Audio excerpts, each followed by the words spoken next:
Come back. That was really fun.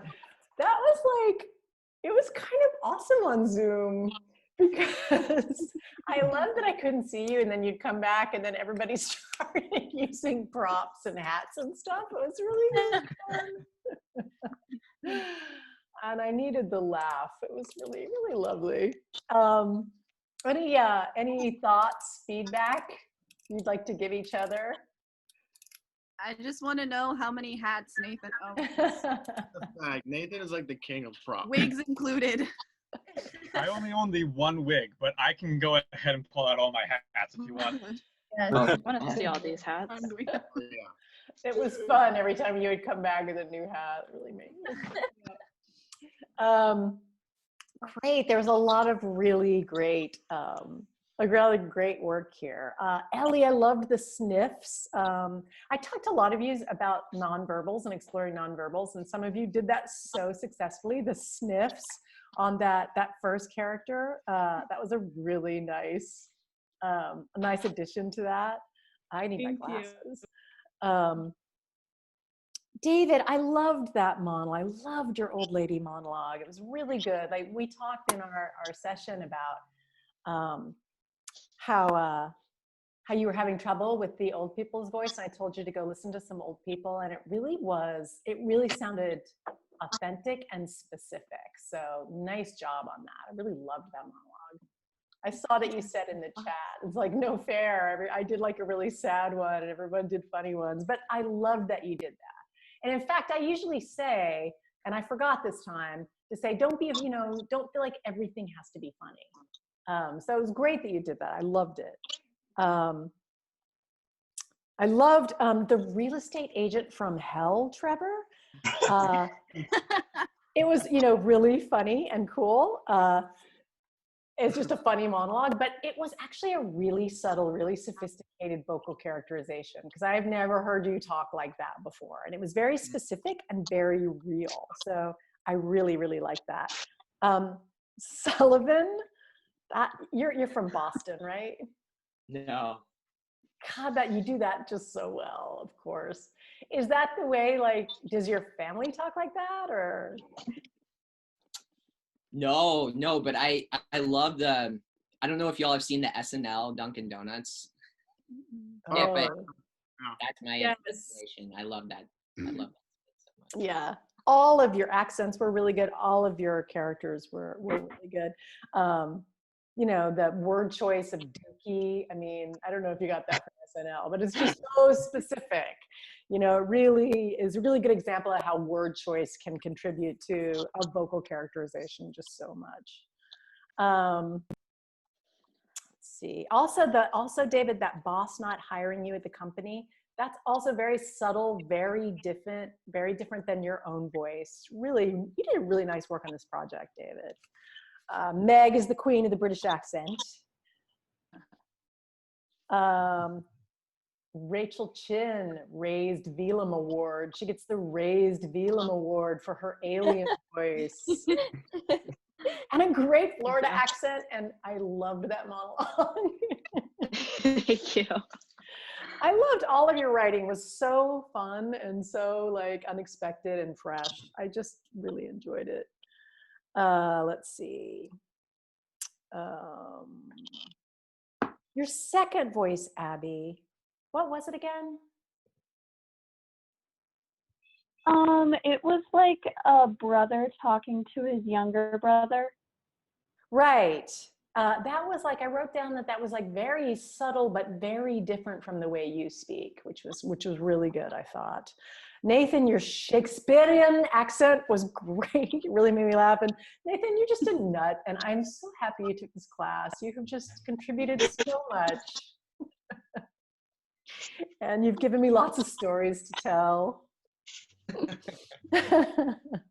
Oh, Nathan, the 1950s salesman was so good because it really seemed like it was from another era. It had that way of talking like from old movies. I thought you were really successful at that. Daisy Liquor, you piece of mulch. My favorite epithets. Loved that pixie character. That was really good. Let's see.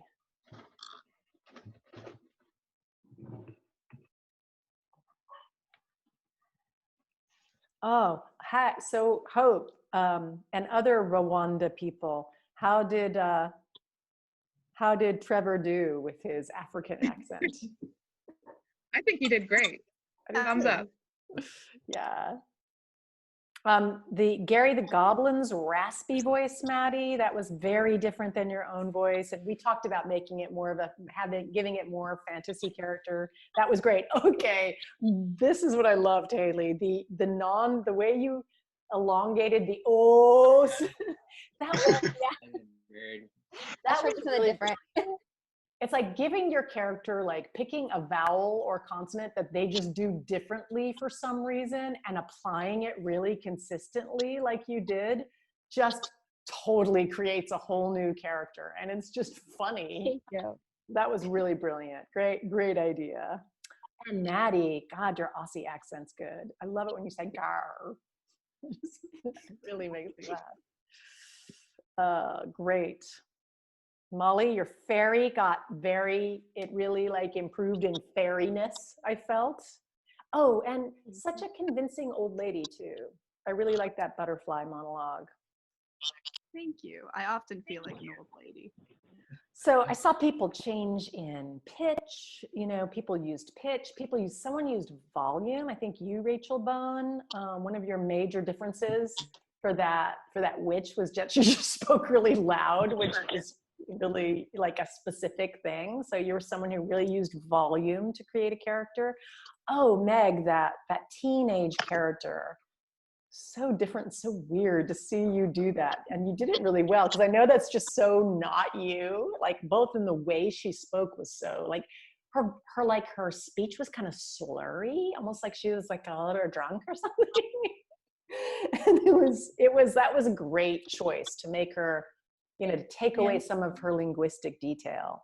So I really saw you guys playing with a lot of these 9 ingredients. And I thought you guys really rose to the challenge of this.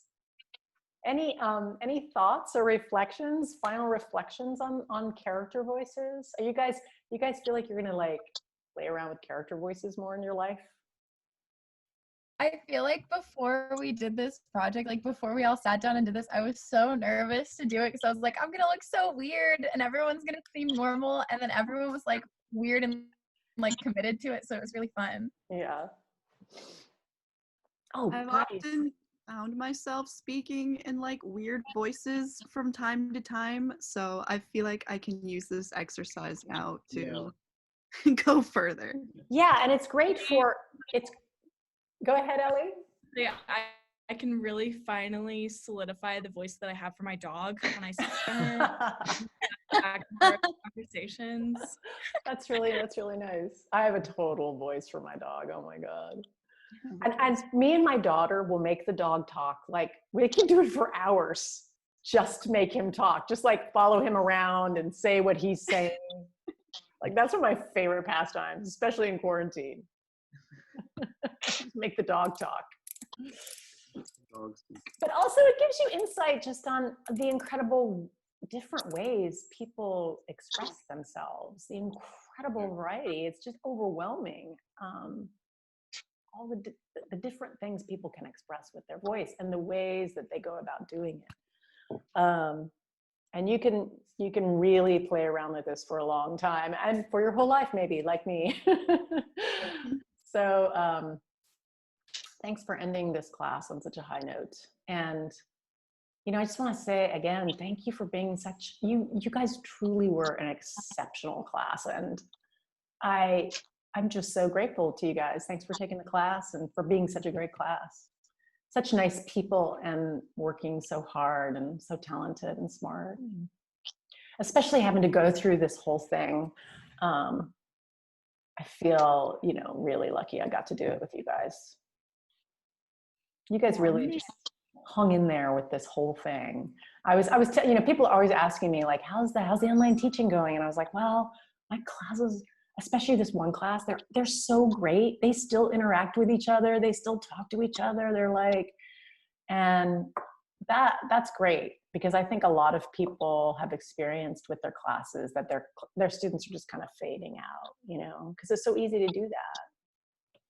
Thank you for being so great, Nancy. Yeah, You've been really Thank you, awesome. Nancy. Thank you, Nancy. And thank you to like everyone for like your willingness to go there and like be risky in this class, because I don't think we could have achieved nearly as much without all of y'all's commitment. Yeah.